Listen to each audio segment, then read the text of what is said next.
Everybody, welcome back. In this video, we're going to be talking about the best upcoming offers. They show these some in the data mine, and there's also additional information that came out there with new cards coming to the game, season pass, cool new variants. There's some very interesting locations and more, so we're going to dive into this right now. First up, we've got the July season pass cards that are coming. This looks to be a Phoenix Force season. The Phoenix Force card will come to the game. They've got some new variants for Magic. They've got some variants for Colossus that are going to be included in that. Obviously, you got some card backs, avatars, etc. It also appears that Echo is going to be one of the new cards coming during that season. She sits in this image along with Phoenix Force and Magic. The Phoenix Force card appears to be a 5/5. It will revive one of your destroyed cards and merge with it. That card can move each turn. And with Phoenix Force, you can maybe think about pairing it up with Magic so that you can have an additional turn to move around a little bit. And again, that sort of makes sense given what the theme is for this particular season with additional Magic variants as well. So unless you ramp up to this card's going to be something that is a late game play. It's very interesting to me because you don't see a lot of destroy move archetypes that get put together and then also wanting to move that card outside of some deception with your opponent. I'm very curious to see how everybody plays this and how it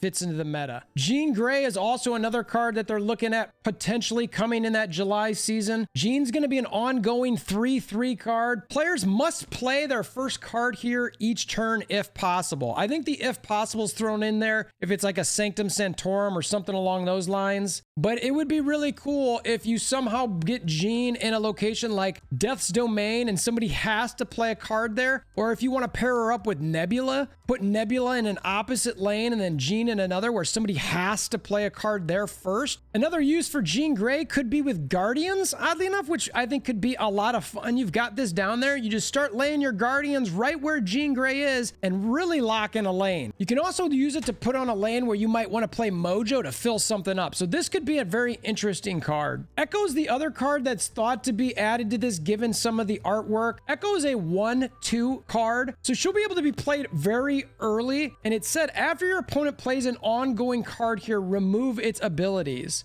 I have to admit, I do not understand exactly how this is going to fit into any sort of gameplay. If I ever see this card somewhere on the field and I have ongoing cards, I'm just straight not going to ever play there. So it seems like it's a reverse Enchantress type, but unless you know your opponent's playing ongoing, what are we talking about here? Let me know in the comments below what I might be missing with Echo. I suppose Echo could maybe be a Patriot counter if you know that it's going to be played in a certain spot, but again, that's pretty preemptive and sometimes people might spread those out for risk of having somebody Enchantress them. And at the end of the day, I'd rather have Enchantress in my hand if I'm really worried about ongoing. This is definitely one of those cards that you could see being released in Series 4 straight away, and I do not think is going to get much attention from players, which means nobody using their tokens on it. There might be a chance that Mirage and Legion might be also in this and or replace some of the cards we're talking about. Though if it's Phoenix Force, I'm pretty sure Jean Grey will be in there. Mirage is a 2/2 on reveal, copy the lowest cost card in your opponent's hand into your hand and give it 2 power. This could actually be a really fun card to play late in game if you think somebody's got a lot of high power cards, because if their lowest cost is a 4 or 5 and you then get to play it later in game and have a couple more power on it, could be fun. Legion's the other card. Legion is a 5/7, so a pretty decent punch to that one, but for 5 cost, 7 power, I hope we get a good reveal here. Replace each other location with this one. I suppose there could be some good manipulation with this. I'll be curious to see how people use this card to mess with people doing whatever they might be trying to do. But given that this is played on 5, it's not like you're going to be copying a flooding location somewhere else. June season coming, it just reaffirms that we're going to be getting the Ghost Spider season pass. We've got the Miles Morales Across the Spider-Verse movie coming, so the timing of this makes perfect sense. We've talked about those cards a little bit, other than maybe Ghost Spider, which on reveal, the last card you played moves here, which could be pretty nice. It's a cheap card and can help with those move decks, Craven, etc. It's also going to be nice that you might not have to worry about playing Vulture on turn 3 if you haven't Iron Fisted or anything like that, because you could play Ghost Spider the next turn and draw them to a certain location. The High Evolution Evolutionary is already getting nerfed. Do you care? It goes from a 4/7 to a 4/4. You should not care. The whole purpose of this card is to have the other cards in your deck be better. While it would have been great to play High Evolutionary at a 4/7, it makes perfect sense to nerf this card. 4/4 will still be loved and cherished. Then they've got tons of new variants. So many variants in here. A lot of really, really cool ones.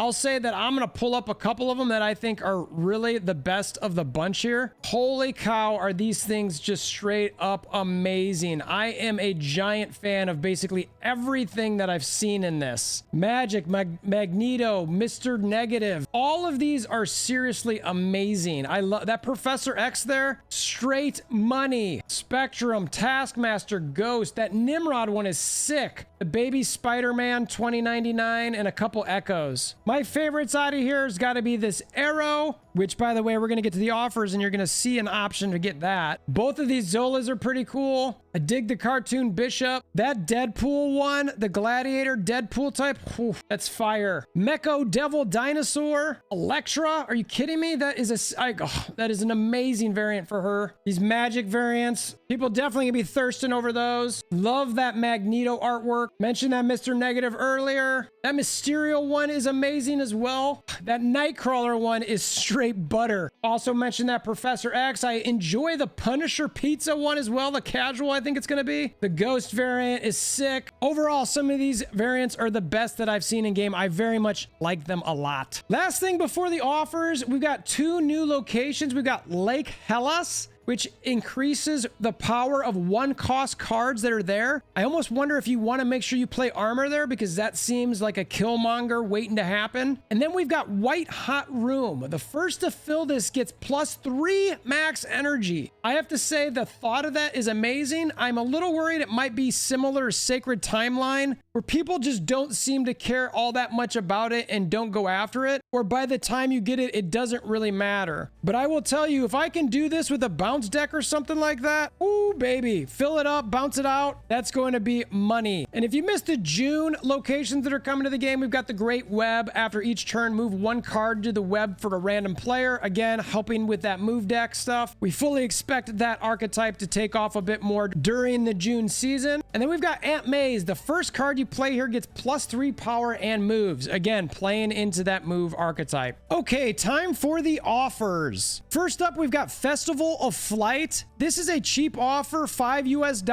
It's going to be about a week-long offer. It's on the smaller end of what you get, obviously, for the $5 cost. 500 credits, 500 gold, the 155 boosters variant and avatar. Looking at the percent discounts on this, it's a pretty high percent discount given the type of variant you get here. I consider this a higher end variant. But again, some people don't care about cosmetics. But at the end of the day, you got to remember that for 500 gold, you're talking about $7-ish. This offer is cheaper than that. So you get some credits, a variant, some boosters, and an avatar. Granted, it's for Arrow, who's not the greatest card in the world anymore, but it's still a pretty cool card. So if you're a spender at all in this game, I consider this probably a must buy. Next up, we've got the Atlantis Beach Club. This is a $10 US, and the dollar cost for the month of July is a theme. There is a lot more dollar offers than gold. This one comes at the end of June into July. You're going to get 155 boosters for Wave, Namor, and Cosmo, some variants, avatars, and a card back. I think this is one of the first times that a card back's been in there. I believe this Wave variant might have been available in her season pass back in the day. Correct me if I'm wrong down in the comments below. Generally speaking, I think these are all top tier variants for these cards. The question is do you think that's worth $10 US to you? Because that's pretty much all you're getting out of this. Is it technically a discount? Yes, but you're not getting any tokens, credits, or gold out of this. So it is a purely cosmetic buy, which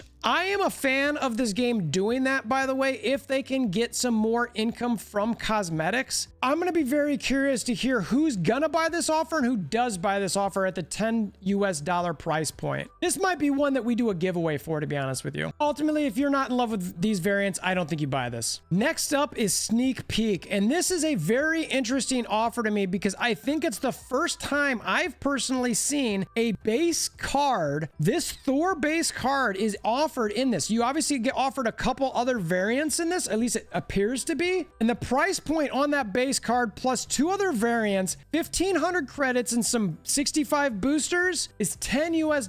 They do not have a start or end date for this, but the idea of being able to buy base cards in the game is intriguing to me. I'd be curious to see stuff like this without the variants and what the price point on it would be. I do think this is a maybe buy. Anybody who's a newer player and wants to get their collections completed, is $10 worth it to you to get a card? I do think Thor's fallen off a little bit with Lockjaw's changes. I would have preferred to see this in the $7-ish range for a new card and maybe drop off one of the variants. Next up, we've got another US dollar offer. It's a Wakanda Combo, Black Panther and Nakia, cards that not a lot of people play. This is a $30 US offer. Doesn't say when it starts or ends. The credits are 2,000, which is decent for those progression type players. 1,500 gold, 105 boosters for both Black Panther and Nakia, and variants and avatars for both. The discount on this isn't bad, and the credits per gold is pretty solid. 1,500 gold is in that $21 price range. So is an additional $8 going to be worth it to you to get the credits and these boosters and cards? That's a question that only you can answer. I've got a lot of these offers sort of ranked as maybes, and this falls into that category. Next up, another US dollar offer. Try a new deck. It's $20 US, not sure on the dates. It includes 1,250 credits, 1,000 gold, 155 Patriot boosters, and a pretty cool Patriot Chibi variant. And for 1,000 gold, you're talking about that $14-ish range. So this is about $5, $6 more than that. Is that worth it to you for 1,250 credits, some boosters, and a variant? Another maybe classification in my book. Next offer we have on here is called Beef Up Your Team. Finally, a gold offer. 700 gold. You get 750 credits. You got 105 boosters for Maria Hill, and you get the casual Maria Hill variant, and you also get an avatar as well. I do think this variant is pretty cool. Maria Hill is not used that often. While the percent discount on this is not that bad, I'm just not convinced this is a good use of your gold. Even for those trying to progress to get credits in game, this isn't moving the dial for me. I actually consider this a pass. Back to the US dollars with higher, further, faster. Captain Marvel, $20 US. Again, not sure on the date. Another offer that gives you 1,250 credits, 1,000 gold again, 205 boosters this time, a pretty cool Art Germ variant, and avatar for Captain Marvel. This offer is the exact same as the Patriot one, but it has a little bit more boosters, and I think this variant's a little bit better. So the stats, therefore, are slightly similar. Again, do you want to spend the $20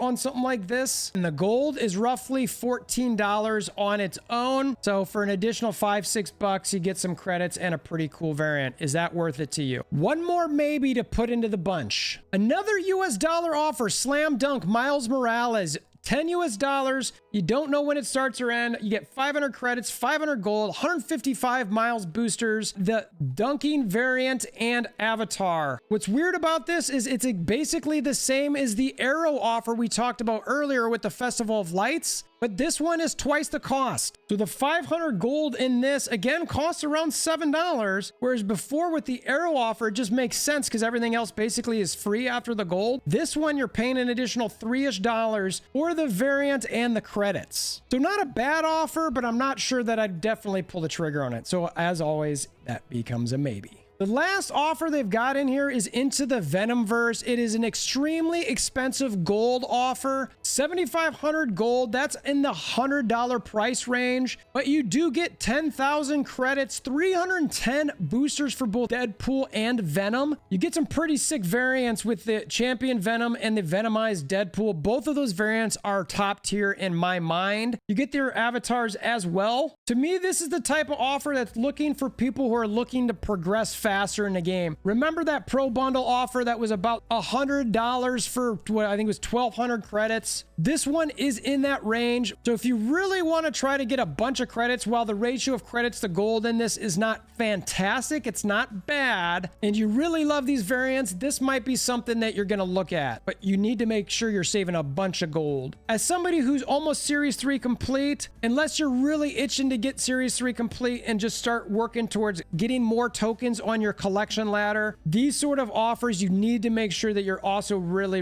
a big fan of whatever else you get in them. So as far as planning ahead goes, you know, we're almost at the end of May. We just got this Chibi offer, which I don't think's fantastic. We've got the Ivan Tao bundle that's coming up for Thor and Lady Sif, which I also think is not a good offer. And then another gold offer of Get a Leg Up, which again, I don't think is that great of an offer. So a lot of the gold offers this month. And then when you look in June, maybe Itsy Bitsy Spider was one we were looking at that might be decent, but I didn't like Ooga Chooga. Unless you were looking to get a bunch of credits for the Lizard one, that also isn't good. I don't like Sandman one is a solid one. I think it's a whale must buy. And then there's a bad Spanned Excellence one at the end of June. So when you look at these July gold offers, while I'm saying to pass on the one for Maria Hill, I think you've got a few months here of not a lot of gold spending outside of your Token Tuesdays. This might afford you the opportunity to save up for this Into the Venomverse one if you were somebody who's looking to get a boatload of credits. In May, they had offers was like, yes, buy this, and some's like, no, not really. And then June, it was sort of the same opposite ends of the spectrum where it was clear one way or another. In July, I will have to say that it's a little bit harder to tell whether you want to get these or not. I had a lot of maybes on these outside of the Festival of Flight one, which is the Arrow one. But again, unless you're a spender, you're not going to be looking to do this. But you know, the offers aren't that bad. So if you are somebody who likes to spend or has a hobby budget, which I always say for these sort of things, you should have, let me know which one of these you might consider. Free-to-play players, I think you can keep saving your gold. Unless you really need to progress here for this into the Venomverse one, I would tend to save your gold for getting stuff like tokens, especially given now that certain cards are not going to be dropping on a sequence. You want to be able to have those tokens for cards you want to be able to grab. So that's it. That's all we got. Let me know what your thoughts are. I think it's a pretty cool data mine. I'm loving the Phoenix Force looking stuff. Again, while Echo doesn't seem all that exciting, I'm curious to hear what other people are seeing in the card that maybe I'm missing. Next month at the season pass, which is coming around almost 14-ish days, we will be looking at a potentially new meta with some moves going around. That'd be a lot of fun. And all of this coming off the back of a patch/future update that's still got some people pretty frustrated. Where are you at with Marvel Snap? I'd love to hear from you in the comments below. Appreciate you making it this far in the video. If it's been helpful at all, please consider hammering down that like button. You want to share with your aunts, uncles, nieces, nephews, neighbors, grandma, grandpas? Always appreciate that. Until next time, I hope you have a wonderful day.